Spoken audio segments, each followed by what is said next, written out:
Well, good evening to everybody. This is Mike Murphy with CattleFax, and I want to welcome all of you to the CattleFax Trends Plus cow-calf webinar. We appreciate all of your time taken away from your busy schedules to listen to us with some of the information that we're going to share with you here today. As we look at the information, a couple of housekeeping items as we go through the information here. Hopefully you are all able to hear me. If you can, there should be a spot within your webinar function that you can actually raise your hand as a way to say that yes, you are hearing us speak. I know internally we've seen some of those challenges in the past, but if you can hear us speaking, you should be able to kind of alert that, and I'm seeing a lot of those come up, which is telling me that you are able to hear us at this point in time. So with that, I think we'll go ahead and get started as we look at the information. Number one is we just look at a little bit of a preview of the information in here today that we want to share with you. We're going to look through some of the cattle and feed stuff market projections into the fall. As you combine that discussion back with what my colleague Ethan Oberst will be talking about, which is a lot of information relative to the CattleFax cow-calf survey that we've summed up the results from, you'll be able to kind of tie those hand in hand together to look at what that margin outlook would look like for the cow-calf sector. And then we'll speak to what that margin situation will look like for the stocker operator as we look into the fall period. So that I think will give you a pretty good rundown of what things are going to look like from that standpoint. We are fortunate again to have Elanco Animal Health sponsor the cow-calf Trends Plus webinar, and we'll have Dr. Mark Hilton, who will present a little bit later on, talking about the influence of reproductive vaccines on pregnancy success of beef cows. And obviously I think that's a very timely topic as we start to move through here, and just looking at with what Ethan will share with you from a cost standpoint, really trying to enhance your returns and your margins for your operation as you look at your individual entities. So again, we really appreciate the sponsorship from Elanco. This has been ongoing now for several years, not only with the cow-calf Trends Plus webinar, but other opportunities that we get to work closely with Elanco, and it's very much appreciated with the things that they share with us, and we certainly see a lot of value in having a partner like Elanco when we start to look at some of the different information and sharing it with you as producers and clients of CattleFax and likely of Elanco's as well. So I think to start the discussion in here, just looking at the Drought Monitor, this would be through last week. And most of us around the country certainly recognize that, outside of the deep southeast, we're in as good a position from a drought standpoint when you look at where the heart of the beef cow herd is that we've seen for several years, if not a couple of decades. No doubt in that deep southeast region, it is very challenging. I know just pond water alone is a challenge for those producers, but for the rest of the country, we're in really good shape. And I think with that, essentially, as we think about the information, what that leads us to is to start to look at, are we on track from an expansionary phase? And there's two ways to measure that. Number one, looking at the beef cow slaughter, and then number two is looking at heifer slaughter. And in both instances, as you look at this visual, we're not as aggressive through the first 4 months of the year as you would have found, say, a year ago. looking at where we were from an average beef cow slaughter perspective. But when you go through the measurement, we're certainly in a phase of expansion. And we believe as we look at our forecast into the end of the year, and with how we sit today from a forage perspective and our grazing conditions, we feel like that we're in pretty good shape to go ahead and continue to go forward where we're going to be on track to be in an expansionary period, not to the same degree that we were obviously a year ago, but as you look at the numbers in here and evaluate where we're going to be, we still think that there's roughly another 700,000 to 800,000 head increase to the beef cow inventory on January 1 of 2018, coming off of the million plus increase here on January 1 of 2017. And I mention this from a little bit bigger picture perspective, just thinking about where we are within the cattle cycle, and that's something that we've spent some time certainly talking about over the course of the last 3 or 4 webinars. This cattle cycle is going to extend with growing numbers into the end of this decade. And ultimately, that's going to lead to an increase in beef production as we go forward. And obviously, larger beef production certainly lends itself to more pressure on the beef market. We got lower values of cattle, lower values of beef, really lower the value at the retail sector to be able to move the quantity through the system that we're going to have to take on here over the course of the next few years. So big picture wise, we just got to recognize that there still is price pressure in front of us cyclically in the next few years at the cow-calf level. That's the importance of what Ethan will talk through here in a few minutes relative to just looking at your cost structure, your production situation in terms of trying to enhance your situation for your individual operations. Now, for today's discussion, as we kind of look forward here, we're going to put our emphasis back on really the remainder of the year as we look at the fed cattle market as our starting point, and then how that ties back to the value of feeder cattle and calves. Number one, as we look at the information, the fed cattle trade today was at 132, so we're back in here very close to that launching point that we experienced in the course of the last few weeks. We believe the market is going to go ahead and break through the trend. And the key with this is that as you look at this pattern, we went from the middle of October to basically the middle of April to the latter part of April as we found those highs in the fed cattle market.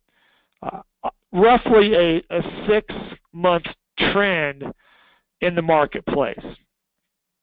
I bring that to our attention because as we corrected from last year in 2016 from a high in March, it was all the way out there into October when we found those lows. We have to keep an open mind, especially as it weighs back to the cow-calf level, that if we have the same sort of pattern finding these highs here in April, could we go all the way into, say, November before you found the fed cattle lows? And that would certainly put more price pressure back onto that calf market at the tail end of the calf run. So that's the importance of this trend and how long these trends can last in the marketplace. Now, in terms of evaluating our concerns that we have around the marketplace,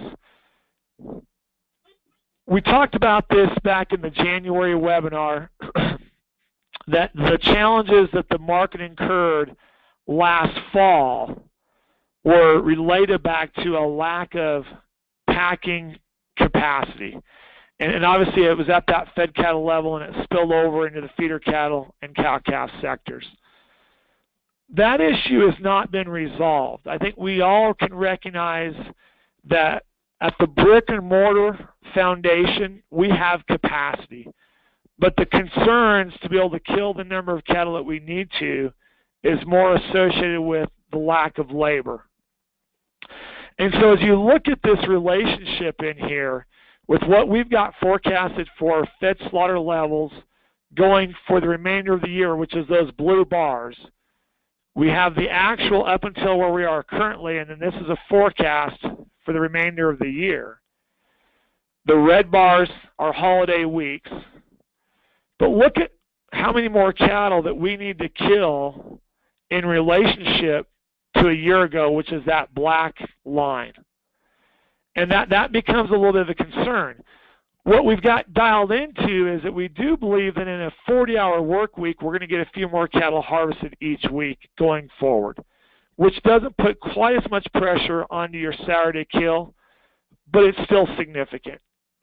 And the significance of that is that the market is going to have to provide that incentive to the packer to get the cattle harvested at a timely rate. And if we can't achieve that, then you run into the same risk factor that you had the year prior, and you can get that flush in the market.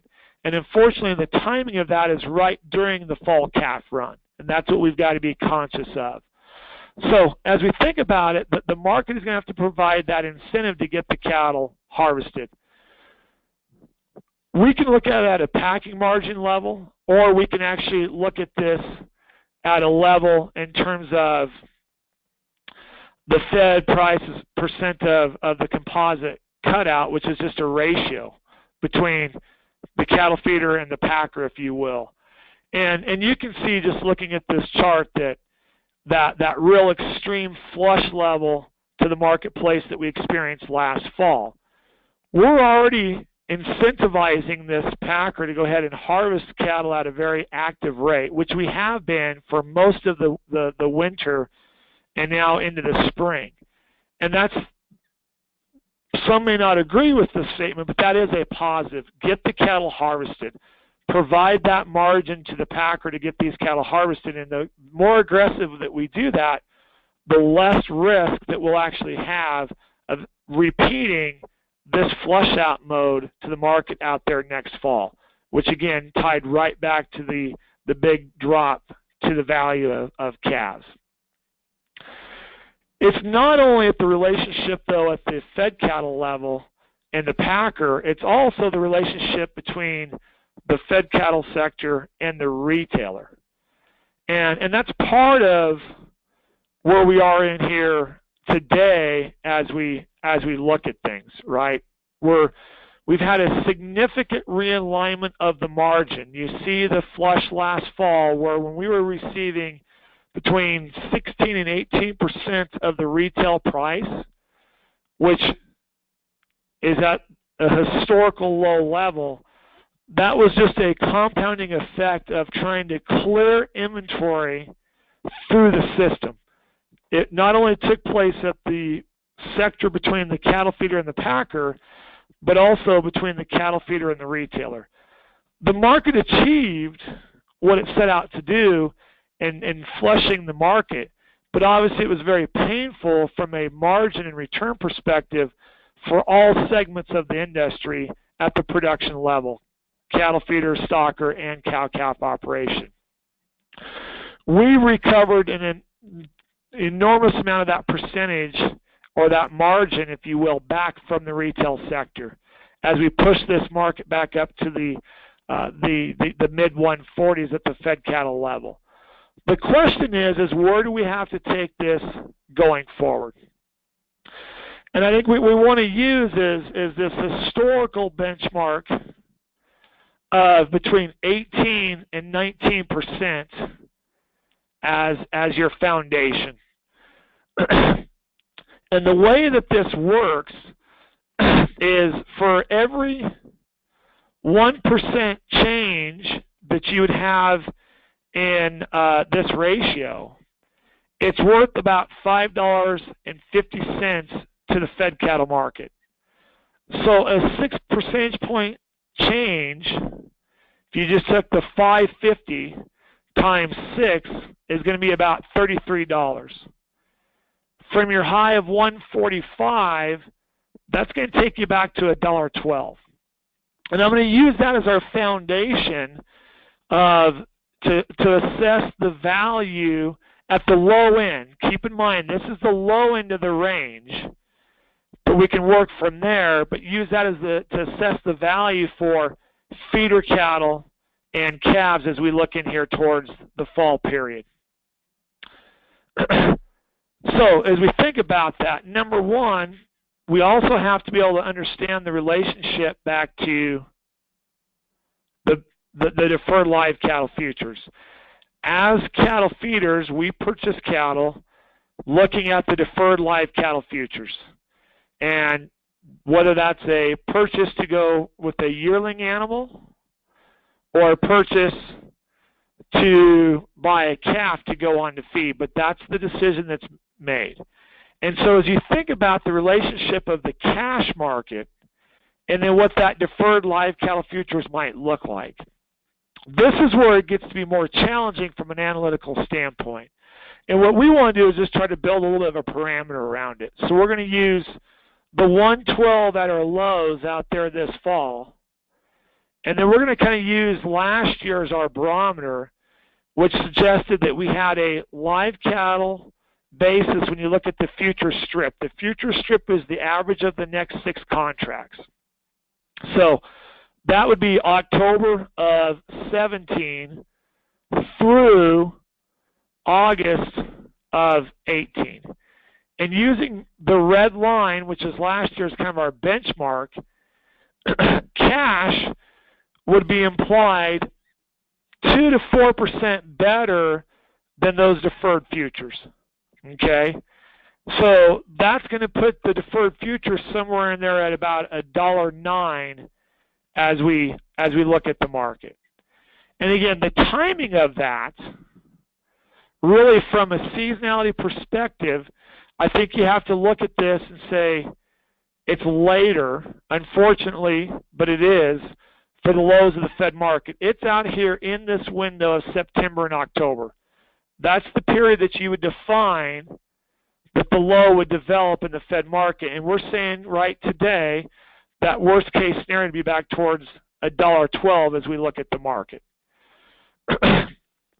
So how does this relate back to the value of feeder cattle and calves? And now keep in mind, the market is going to be trending lower right on into this window, right? And it's not going to be just straight down. It's going to be a chop, chop, chop, chop right on into that window.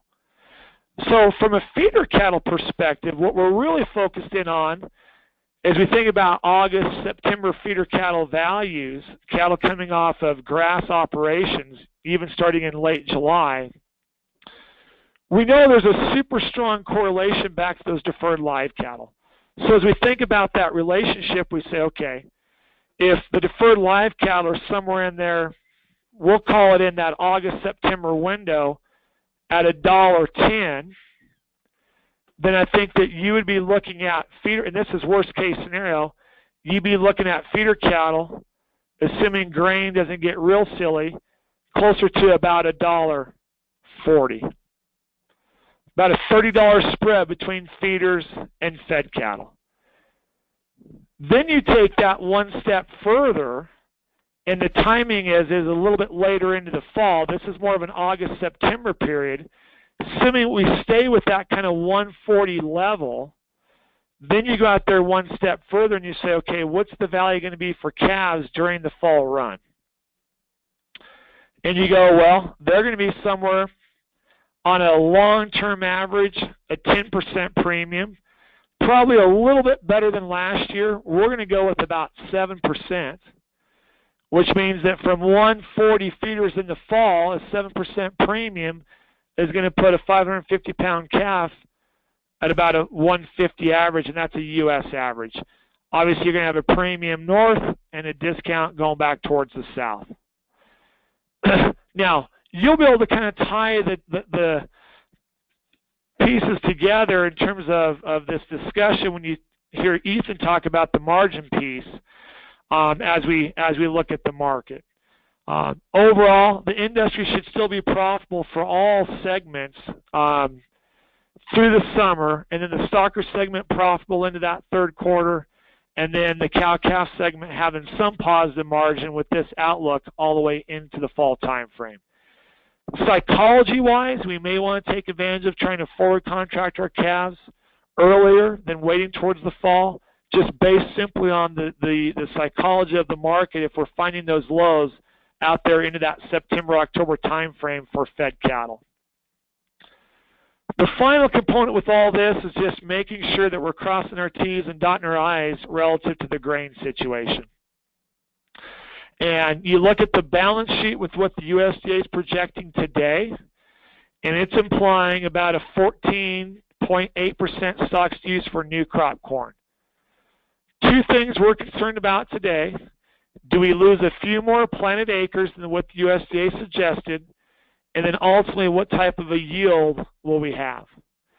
As long as we're sustaining on top of a 13% stocks to use level going into the fall time frame, which is going to be harvest, we should feel very comfortable that December corn will be trading somewhere sub 390 and probably closer to 360. And that will be certainly a non-factor as it relates back to the value of feeder cattle and calves this fall.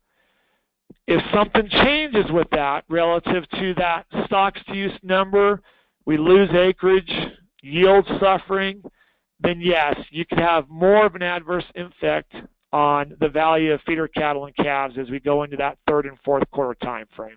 So certainly keep checking back with us as we kind of look forward here relative to the value of the grain situation.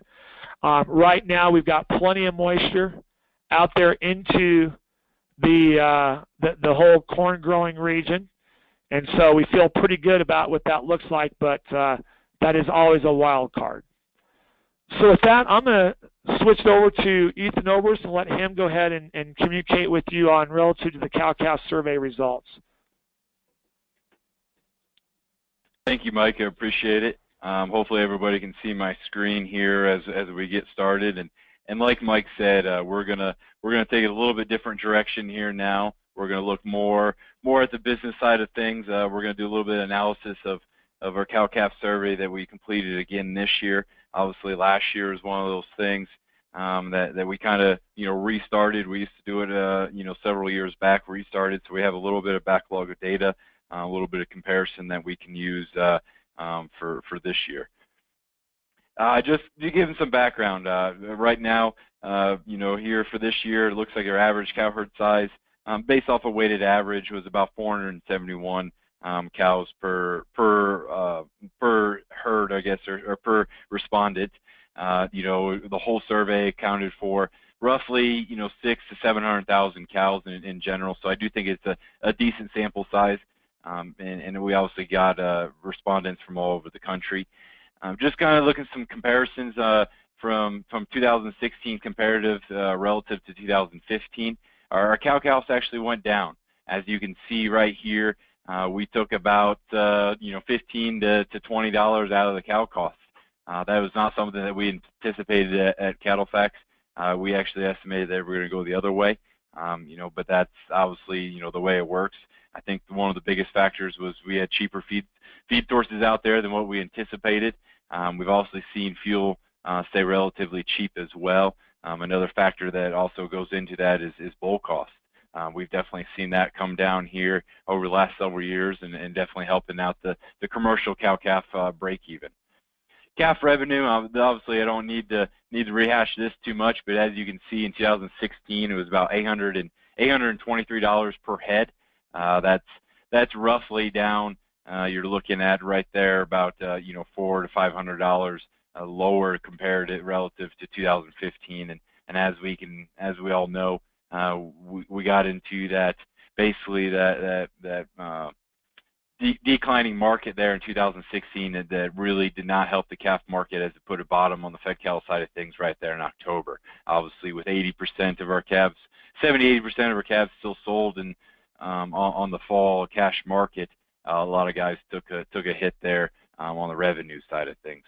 Average price per hundredweight, as you can see there, dropped about $84 a hundredweight, just as a relative, and that's going to be roughly over a 550 pound, 525 pound calf. I believe that is over all steers and heifers. Weaning weight, we did see that increase 2 pounds in 1 year. I thought that was pretty good. Obviously, last year steers were about 565, heifers 525. We did see that jump up 2 pounds overall and relative to each one of those categories of what we wean every year. So that is a good sign to see. Obviously, it doesn't seem like a huge jump, but when you're talking about a survey as expansive as this, that is added tonnage overall that's being sold in the fall. Something that I did really gather out of this survey was we still have plenty of producers out there that are looking to expand. About 90% of respondents said that they plan to expand or keep their cow herd at least steady in 2017. And obviously, so far with what we've got from a moisture standpoint, what we've done with a market standpoint so far in 2017, both positive factors that would suggest that those would still hold true today. Looking at what Mike just told us, some of the expansion numbers being 800,000 larger on the cow side of things. That's something that we could definitely see occur there on the January 1st report in 2018. Again, there in 2018, 92% said the same, that they plan to continue to expand or at least keep their cow herd steady. Now, obviously, a lot of those respondents or responses were on the steady side, but a fair number of them were on the expansion side as well. Regionally speaking, obviously, as you can see here, each one of these regions, we did have a decrease in cow cost. One of the largest regions was kind of this northern plains as well as this corn belt region. I think a lot of that is, like I said, the underestimating or the overestimating what feed costs we're going to do on our part. Obviously, you can see that a lot of that reduction in cow costs, especially in the corn belt region up here, where we feed a little bit more, where it's a little bit harder to turn out through, grass in the winter and whatnot. We did see those costs come in a little bit cheaper. Southeast, I do expect their cow costs to be a little bit higher here in 2017. Just they're going to have to feed with what they're experiencing with the weather situation currently. So I do expect that to creep back up here in 2017. Overall, I think we're going to see some steady cow costs. Last week in our trends publication, some of you saw it, many of you did not. We did talk about hay costs increasing potentially, but we've seen the smallest number of hay acres planted in the history that the USDA has recorded, and that dates all the way back to the early 1900s. If we do have a dry summer, it's not forecasted right now, but if we do have a dry summer, then we could see hay costs and feed costs in general start to creep back up and actually see a first increase since 2012 on the hay and feed side of things. So getting into a little bit more of the data here on, obviously, one of the biggest things is from a revenue standpoint is pounds sold. As you can see here, we broke it down into a low return, average, and high return producer, as well as the U.S. average. In here, the high return was anybody that made over $400 on a per head basis. Average was between $100 and $400, and low return was under $100, obviously. This was the first time, obviously last year was the first time we've done it, but this year we did see some producers turn in a negative revenue or a loss of income on this survey in 2016. That's not to be surprised, especially if those calves are sold in the fall of the year, October, November timeframe, right, when we got so cheap on the fed cattle side of things. Obviously, with this right now, you can see, the more pounds you wean, the more advantages you have when it comes to increasing your gross revenue. The more room you have above to go above and over your cow costs. So, I think it's one of those things that is definitely important, as we said, and everyone says in the cow-calf industry is increased weaning weights and increased pounds sold.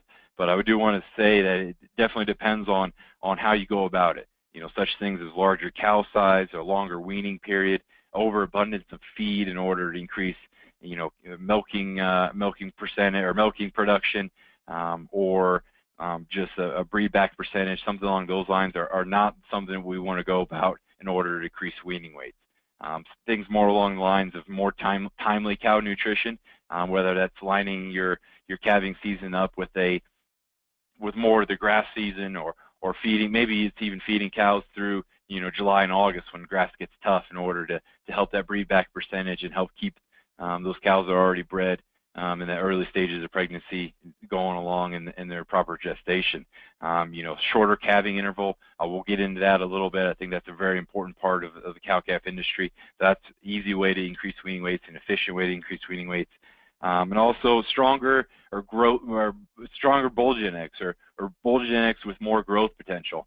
Now, obviously, we don't want to necessarily keep those calves or those heifer calves for replacements, but it's something we can definitely look at. And not saying that our whole entire bull battery has to be, you know, a growthy type or a large type of bull or a large frame, but you know, those are something that we can take advantage of, and definitely, you know, sell those more of a terminal type sire that we can take advantage of, and increase our overall you know, revenue through an additional gain or additional pounds.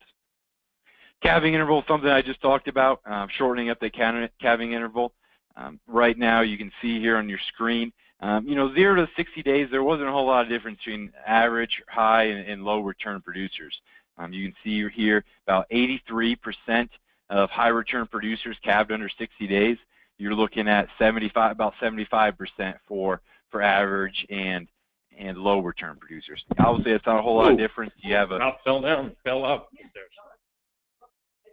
You have a tendency to increase towards you know, the heavier animal with a shorter calving window, and you can see that in the high return side of things. On the other side of things, I better you can see just go here, down there and kind of listen to the last, because I'm going to be on here in about 15 minutes. I don't want to cut it too close. Dr.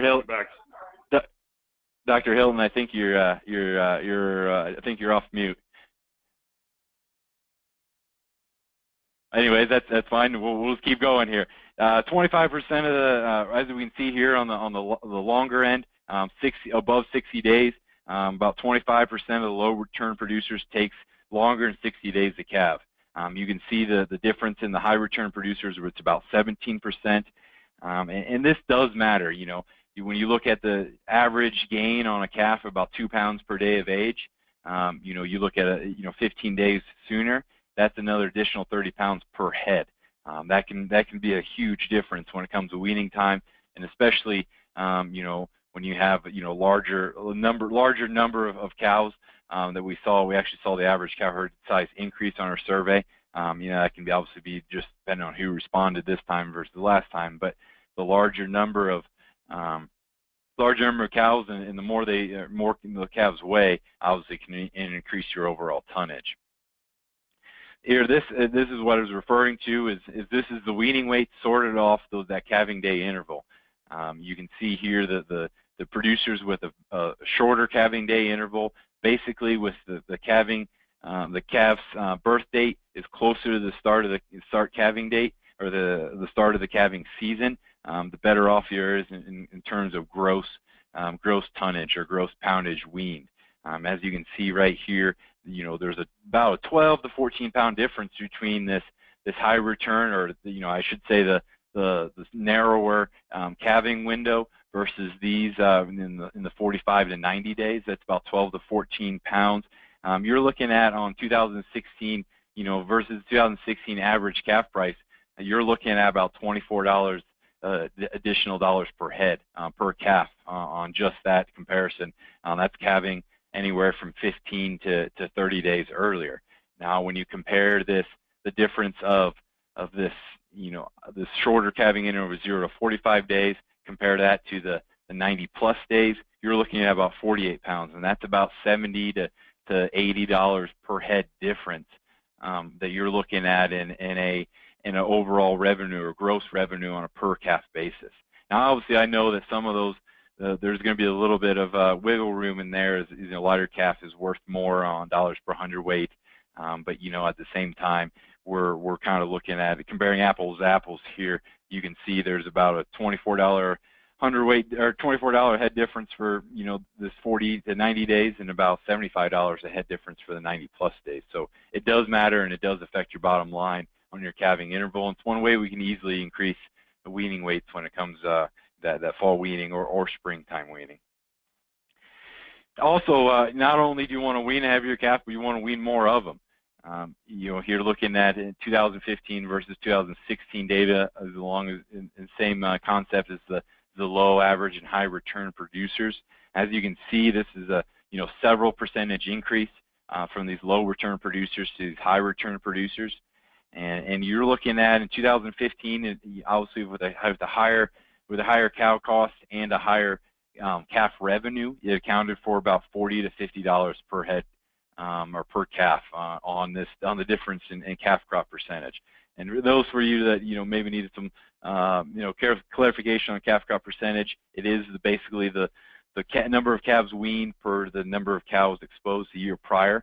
So it takes everything in consideration, from cow nutrition to bull herd management to the ability for the cow herd to breed back in their fertility, all along those lines. So it really is a great indicator of where we're at from a herd health standpoint, from a herd management standpoint, and all along those lines. In 2016, across that same increase from a low to high return producer, you're looking at about $30 to $40 improvement on a per head basis on a calf. Not only do you wean more calves, that means you have more gross revenue, you also have a larger cow herd to spread, or more number of calves to spread out those fixed costs. So it's kind of a double-edged sword in a positive direction, that we can really improve our bottom line by weaning more calves. Some of those strategies I talked about on weaning weights can be used to improve calf crop percentage as well. Such things as more timely nutrition, better bull herd management. There's a lot of producers out there that I know that they see a bull that may got hurt or crippled, trying to breed cows, and they don't get them replaced. Well, maybe if we replace that bull, we can pick up another additional 1 or 2 calves per a couple hundred. So those things matter, especially when we have a downtrending market and we're continuously increasing supplies on the cow herd side of things, and ultimately calf supplies every fall, and again there in a smaller portion the following spring. Just wanted to point out some other items here. This graph, it takes a little bit of explaining. So this is different marketing avenues. Auction barn obviously is still the most common. You're looking at 50 to 55% of the respondents are still marketing through the cash market at some point during the year. I would venture to say that most of these do come out in the fall of the year, as we're still at 70-80% calving in the spring, potentially higher than that. Direct trade, that's in the spot market, for upfront delivery. Forward contractor video sales, obviously the majority of that is video sales. We're contracted in the spring or summer directly, or private party or private treaty situation, and does not apply retained ownership. That's where this category falls in. That's from retained ownership, maybe through a backgrounding operation, longer than the normal weaning period. Maybe it's through winter grazing. Maybe it's all the way through the feed yard. That obviously has a little bit different influence on dollars per head. But the way I broke it out is I wanted to apply a dollar value per each one of these categories. The orange bars are the 2015 numbers, and the blue bars are the 2016 numbers. So compare orange to orange and blue to blue as you look through this. Each one of these numbers is average value for each marketing avenue. As you can see, those that are sold through the auction barns, obviously it's still a very good way to sell cattle, especially taking advantage of timely markets. Especially the 2014 was a perfect example. Let the market come to you. Take advantage of a fall high on the fed cattle side of things. Really helped out those calves there market in 2014. However, as you can see here on these other forms of marketing, whether it's direct trade, whether it's through the video sales, if you compare these numbers back to this sale barn number, you can see there's quite a difference in dollars per head value. You're looking here on a forward contract last year, taking advantage of the seasonal where the calves are a little bit stronger through the summer of the year. You're looking at about roughly a $70 to $90 spread on dollars per head basis. So just be aware of how you're marketing your calves and have a plan. Obviously, not every year is going to be the best plan, but take advantage of those seasonals. And as you can see, this forward contract market really has worked out well for us, especially 2015, 2016, where the fed cattle market's made a much later low into the fall of the year, much closer to the timing of the fall calf run. It's really helped us out on that side of things. When or how were your calves weaned, or for how long were your calves weaned? And you can same concept to this chart or this graphic that we had in the last chart, comparing the percentage is obviously on the left here. You can see the majority of calves are weaned for over 45 days. I've been a proponent of, don't wean your calves and don't put that added cost into them unless you have a plan to market them that way and get that money back. If you're going to market through a sale barn, it may not be the best strategy to wean your calves. Especially they're going to go through a sale barn, lose some of that weight through shrink, maybe pick up some sort of back illness from the sale barn with all the other calves, something along those lines. Maybe it's not advantageous to put that money into them.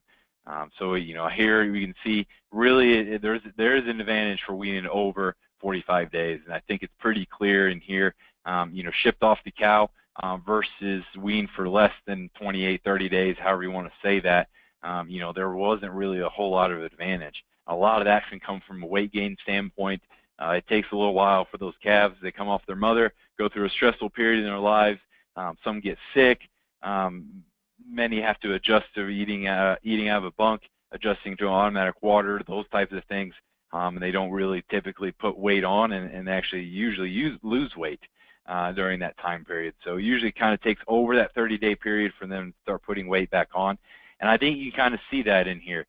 You can see this dollars per head start to creep back up, not only from a weight standpoint. They have a little bit more added value to the calf buyer, especially with how much these calves are worth on the dollars per head.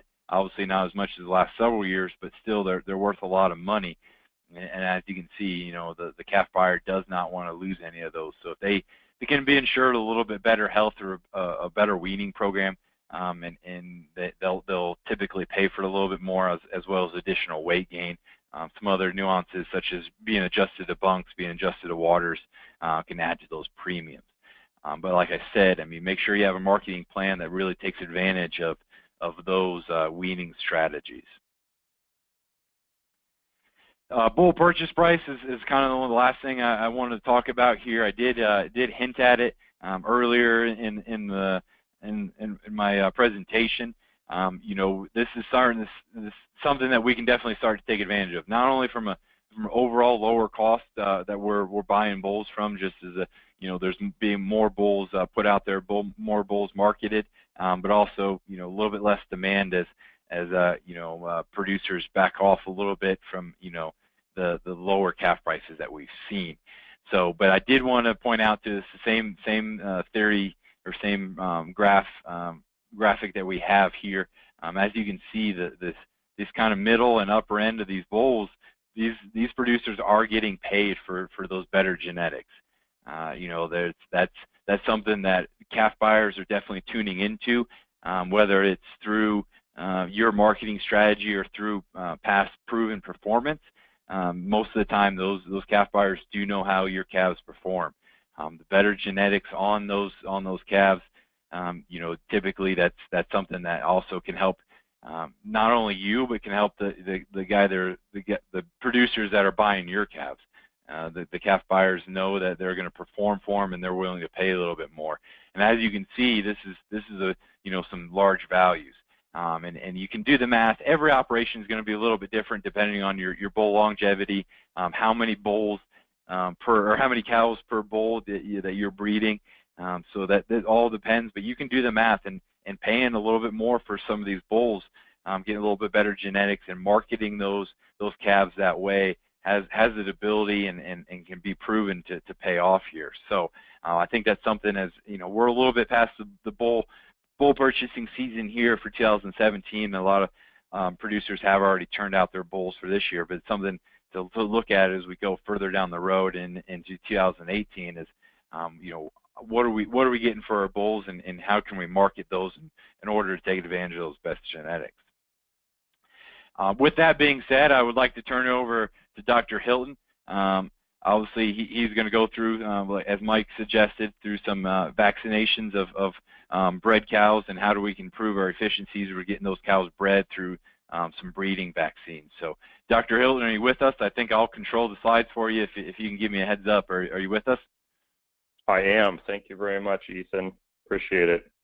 Sorry for the little snafu there. I lost you guys for a while. Then when I dialed back in, I was off mute. So, yeah. No worries. No worries. We're all good. We're all good. So exactly. I'll let you go ahead and start with that. Super. Thanks. Yeah. So really thanks, Mike and Ethan. Appreciate everybody at CattleFax. I know you guys do a lot of work on these updates and the information you provide, and all of us here at Elanco are really pleased to sponsor these educational events. So I wanted to take a little bit of time and just talk to you, and this really dovetails with what Ethan was just presenting on getting more cows bred early, because this is what this study is showing. So this study is the influence of vaccination with either an inactivated or a modified live viral reproductive vaccine on the percent of cows that got pregnant. And next slide shows the study a little bit. So what this is, so for about 35 years, veterinarians have known that giving a modified live IBR and BVD vaccination to cows or heifers that are less than 30 days before breeding or synchronization in animals that have never been exposed specifically to IBR had a really negative effect on the reproductive system, and specifically a negative effect on the ovary of these cows.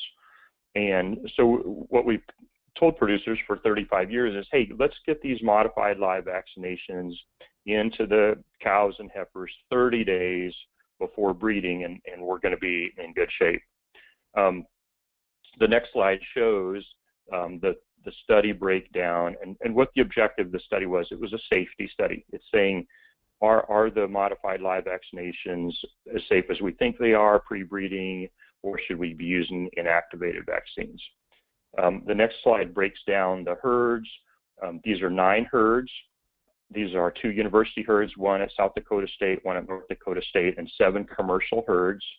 And these herds are regular commercial herds that had been vaccinated as per their veterinarian's recommendation with modified live vaccination at least 30 days pre-breeding for the last many years in these herds.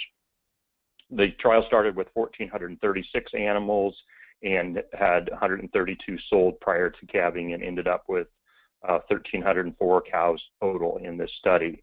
And the 3 treatments were, and the next slide shows it even better, modified live vaccination. And so the top one, what they did was the 7-day cedar synchronization program, which is really common on adult cows. So the first one is Bovishield Gold, given 30 days before the start of the synchronization program, and then the 7-day cedar program. The second treatment was an inactivated vaccine, ViraShield, given by label, 60 and 30 days pre-breeding, and then the 7-day cedar. And then to control, those cows actually got an injection of saline at 30 days before breeding.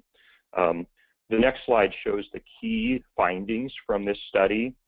And compared to Bovishield, the cows that got the ViraShield, the inactivated, had a 6.5% higher AI conception rate. So first service conception rate was 6.5% higher. No matter if you're breeding AI or turning out the bull, you're going to see these kind of numbers. At 56 days, ultrasound showed there was still a 4.3% increase in pregnancy rates with ViraShield compared to Bovishield. And then at the end of the breeding season for these cows, and most of these herds were 65, 70-day breeding seasons, had a 2.8% increase in overall conception rate. They also showed the higher percentage of the cows in the virus shield, the inactivated group, calved in the first 21 days. So delaying conception and calving causes just exactly what Ethan just was talking about, lower pounds of calf weaned, poorer rebreeding rate on the cows, because the later that cow calves, the longer it's going to take her to get rebred, the more chance that she's not going to get rebred. So it decreases herd longevity and ultimately, or decreases longevity of the herd and ultimately decreases the profit for the herd. So the next slide shows the actual numbers of the study, and if you just look at the inactivated versus the modified live, it tells you exactly the numbers that I just showed on the last one. But you can see at every measurement, the inactivated shows a higher pregnancy rate versus the modified live. And this was a surprise to almost everyone, because like I said, for about the last 30 to 35 years, we in the veterinary profession have been saying use modified live 30 days pre-breeding, and it looks like that's incorrect. It looks like, according to this study, that the inactivated product is the superior product to use pre-breeding. The next slide shows a Texas study with about 1,500 calvings in 5 different herds. And this shows return on investment on when the heifer had her very first calf. So this is her lifetime return on investment. And as you can see, the heifers that calved in the first 21 days, so got bred on the very first heat cycle on the calving season, had a 10.7% return on investment. And I don't know about all of you, but I'd take a 10.7% return every year. The later calving heifers, if you look at the second 21, third, and fourth 21 days, those heifers lost money, so no profit to those heifers. So that heifer that calves late, and in this study that I just talked about, with the 6.5% increase in conception rate on first calf heifers, it means about 1 out of every 12 or 13 heifers is going to fall down into this lower category. So 0 return versus 11% return on investment, it really does pay. The next one has a graph that shows the calving season. This was a research study done out in Nebraska. And if you look across there at the 4th calving season, 50% of the heifers that calved early were still in the herd after their 4th calf, whereas only 25% herd. So if a female only has 4 calves and then goes to market, and the greatest likelihood is she has lost money for you. She's been a poor return on investment. So getting those heifers to calve early, again, I'm dovetailing exactly what Ethan was talking about. Getting that heifer to calve early the first time is vitally important for the bottom line. Next slide has, we're doing some more research, because we've had people say, well, what's the mechanism here? And we don't know. We have looked at some different things, and we've not gotten the answer yet. And we're going to continue to pursue research to look at what's going on that is decreasing the conception rate on these girls. The next slide talks about what we think would be kind of an ideal vaccination protocol, because I absolutely do not want anyone leaving here thinking that Mark Hilton or Elanco said not to use modified live vaccinations.